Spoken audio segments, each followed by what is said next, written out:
పాయకరావుపేట నియోజకవర్గం కైలాసపట్నం గ్రామం. నేను అదే కాన్స్టిట్యున్సీ నుంచి 3 సార్లు ఎమ్మెల్యేగా ఉన్నాను. ప్రతి మనిషితో నాకు అనుబంధం ఉన్నవాడిని.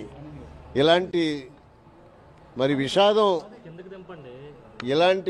జరిగినప్పుడు ఇలాంటి విషాదం జరిగినప్పుడు నేను ఒకటే కోరుకుంటున్నాను, ప్రభుత్వాన్ని ఇమ్మీడియట్గా వాళ్ళ యొక్క ఎవరైతే ప్రాణం పోయిన వాళ్ళకి ₹1 కోటి నేను డిమాండ్ చేస్తున్నాను. గాయాలు తగిలిన వాళ్ళకి 50 లక్షలు. ఇది చాలా చాలా విషాదమైనటువంటి పరిస్థితి.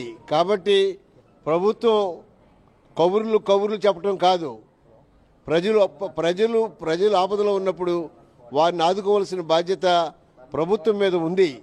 కాబట్టి నేను ఇమ్మీడియట్గా రిలీఫ్ కోసం ఇంతవరకు ఎవరు కూడా రాలేదు, ఇంతవరకు ఏ రకమైనటువంటి చర్యలు కూడా తీసుకోలేదు.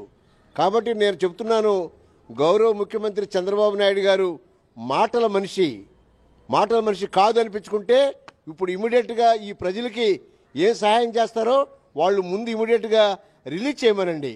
లేకపోతే వాళ్ళ ఇంట్లో వాళ్ళందరికీ కూడా ఉద్యోగాలు ఇప్పించాలి.